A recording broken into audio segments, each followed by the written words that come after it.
Hello, everybody, and welcome to Ice-Burgh To Go, your daily dose of Pittsburgh Penguins news and analysis. You can find us on YouTube at Inside the Penguins or anywhere you get your podcast from. Year one of Erik Karlsson with the Pittsburgh Penguins is in the books. The trade has been officially closed with the 14th overall selection moving over to the San Jose Sharks officially in the 2024 NHL draft. And some are saying, or some are saying again, I should say, because of the ending of, the draft and seeing that it's the 14th overall selection and it's a lottery pick, that this deal set the Penguins back. Those people, quite frankly, I don't think we're going to give Erik Karlsson a shot from the beginning. But with that being said, I wanted to, as a response to that, take a closer look at Karlsson's debut season with the Pittsburgh Penguins, discuss a little bit about what I thought about Karlsson in year one with the Pens. And what I felt was that there were three versions of Erik Karlsson this season, and not all of them are good versions, but not all of them are awful, like some people would lead you to believe. And let's start with what we saw first. That was a more defensively cautious, but underwhelming offensive version of Erik Karlsson. Now, this was early in the season. This was potentially him just trying to get used to playing with the Pittsburgh Penguins, to playing in Mike Sullivan's system, to playing with Marcus Pettersson and then with Ryan Graves, just trying to get used to his new atmosphere and his new teammates. But what it ended up being was better defense than I expected, right? It wasn't great defense, and I don't think you're ever going to see great defense from Erik Karlsson, but it was better defense than I expected. And I remember saying that countless times on the podcast that, man, Erik Karlsson's defensive game is actually a little bit better, but the offense just isn't clicking. Well, potentially because he was trying to get used to playing with the Penguins. That took a little bit longer than it should have, right? He was stuck in that, scoring a little bit, but not really imposing his will on the game, but also not making massive mistakes. The turnovers were there, as they're always going to be, but he wasn't making the major mistakes. He was playing pretty decent defense, but the offense just wasn't there, which leads me to the second version that we saw. And that was whenever the Penguins started to be desperate for offense. They weren't getting a lot done. The power play, as it was all season, was inept, and that obviously has something to do with Erik Karlsson, but the Penguins were desperate for offense. So that's when the second version of Karlsson emerged. No defense whatsoever, all offense, all the time. This is what I expected from Erik Karlsson. You look at the J Fresh hockey card, and coming into the season, that's exactly what it was. I think it was like 98 percentile on offense, 1% at even strength defense. That's what the Penguins got in the middle portion of the season. And listen, it was great that he was scoring all those goals. Not goals, but it was great that he was creating all that offense and he was scoring all those points. But at the same time, there wasn't that partner next to him. He was playing a lot next to Ryan Graves during this time. It just caused enough where you were scoring a lot more if you're Karlsson, but you're also giving up more goals on the back end of things. And at the end of the day, that was a wash. That was more of what I was expecting. Defense was out the window.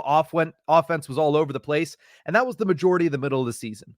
But then at the end of the year, we got a third version of Erik Karlsson, a version that resembled the Hall of Famer. And I understand with that version, there's still not great defense. He made some undervalued defensive plays. He was much more aggressive in the defensive zone. There was a marked difference between his aggressiveness towards the last month and a half of the season versus the remainder of it, where he was going after puck carriers, he was cutting down angles, he was cutting down space, and he was forcing turnovers in the defensive zone, which was great. But on the back end of that aggressiveness was also more penalties, was also some boneheaded mistakes that led to some big-time goals. But at the end of the day, when you look at the Penguins' final stretch, that's when Erik Karlsson was playing at his best, because he was also very good in the offensive end. He was a major reason, and his play in this third version of Erik Karlsson was a major reason for why the Penguins were able to turn on the afterburners late in the season and make it oh so close to being able to get into the playoffs. Now, did it burn them in the end? Yes, because they didn't make the playoffs. They didn't get a top 10 pick, so they ended up having to give it away. But at the same time, you saw what Erik Karlsson could be in Pittsburgh at his best. Does the power play still need fixed? Yes, it does. But what you saw in that, I'll call him desperation Carlson, you saw defensive aggressiveness, sometimes to a fault, some very good offense, but overall more positive than negative. Yeah, people are going to headline his giving up 2 goals to Detroit or 2 turnovers that led directly to 2 goals against Detroit in the third period. But if you look at the remainder of that stretch run there, he was a large reason for a lot of wins. So you take the good with the bad, as you always do with Carlson. Is it frustrating? Yes, it can get extremely frustrating. But Penguins fans should be conditioned to this after watching Chris Letang for, 15 years? It's the same thing with a higher ceiling on the offensive end and a lower floor on the defensive end. That's what we all said whenever that trade went down. But I think if the Penguins are to win, if the Penguins are to bounce back, get into the playoffs, make some noise once they get there, they're going to need desperation Karlsson and version 3 of Erik Karlsson more than the other 2. That doesn't mean that he's going to be able to play that way the entire 82 games, because it's hard to do so.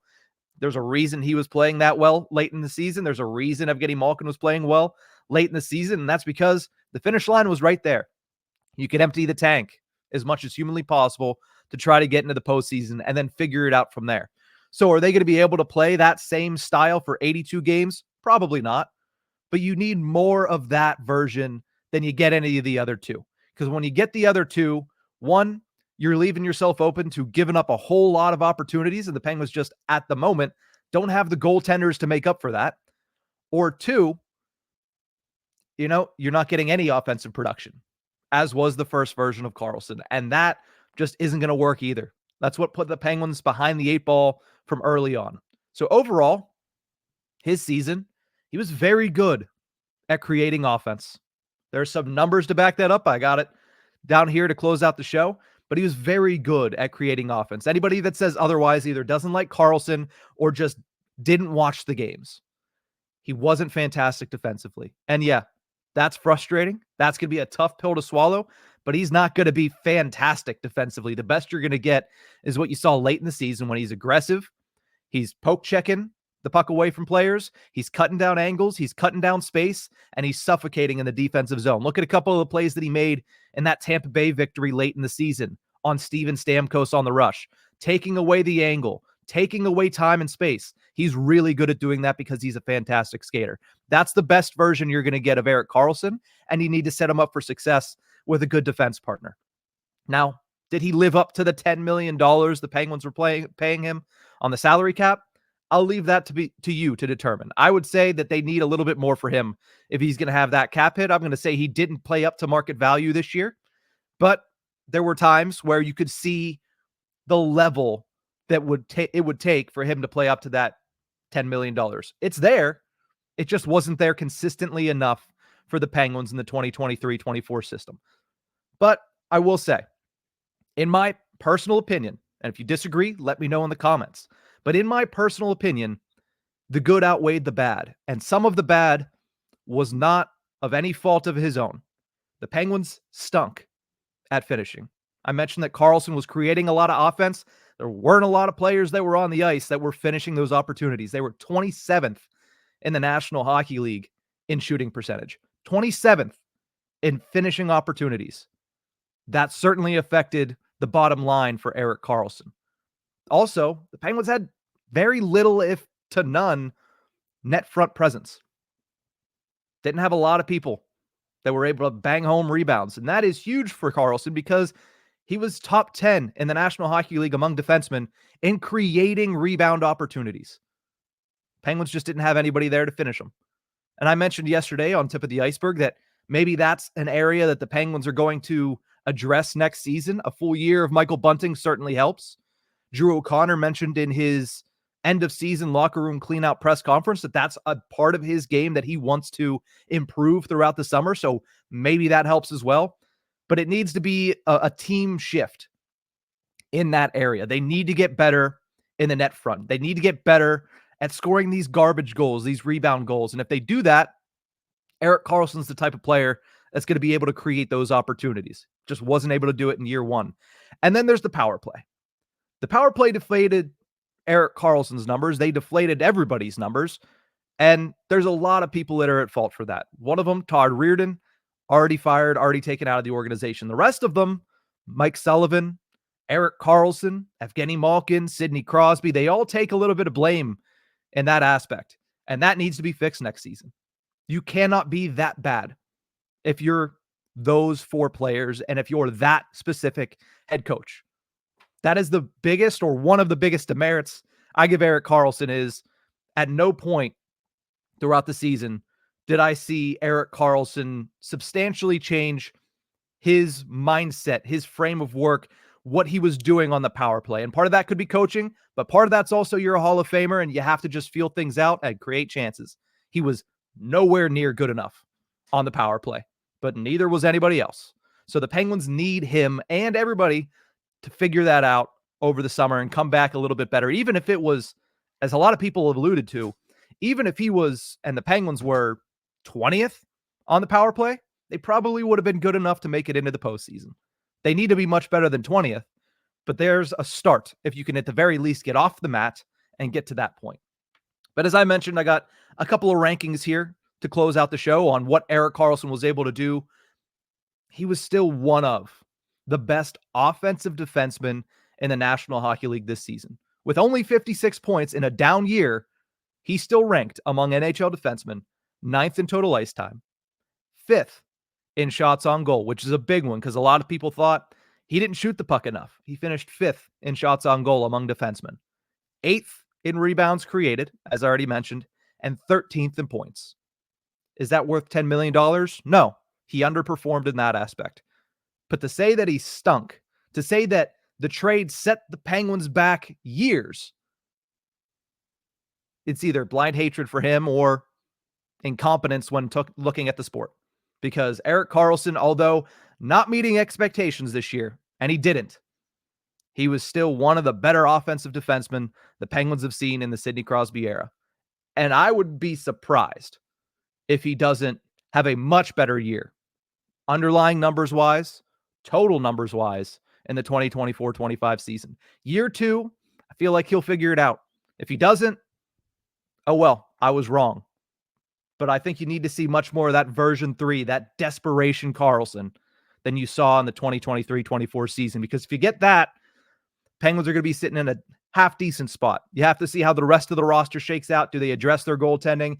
What do they do around him on the blue line? How do they add to their forward core? Do they just go simply younger within the organization with guys like Koivunen, Ponomarev, Puustinen, Poulin? Do they go with all of those guys? Or do they go for a big fish? I think it's less likely they go for a big fish simply because I don't know if they're in a position to do so unless they trade away one of their big guys. And I don't see that happening. But we'll have to wait and see what happens. But Karlsson, from a singular standpoint, he just needs to be better next year. He wasn't awful this year. He wasn't fantastic this year. He certainly wasn't the Hall of Famer, but there were glimpses of it. And if he can put that together more often than not next season, the Penguins will certainly be getting a pretty decent value out of that $10 million cap hit. Those are my thoughts on Erik Karlsson year 1. Let me know in the comments what you thought of Karlsson. Let me know if you think I'm having his back a little bit more than I should. Let me know if you think I was too hard on him. Let me know what you think about Erik Karlsson in general. He's one of the most polarizing players on the Penguins this season. He's going to be one of the most polarizing players on the Penguins for years to come. But that's going to do it for this episode of Ice-Burgh To Go. Thank you guys so much for tuning into this one. You can find us on YouTube at Inside the Penguins or anywhere you get your podcasts from.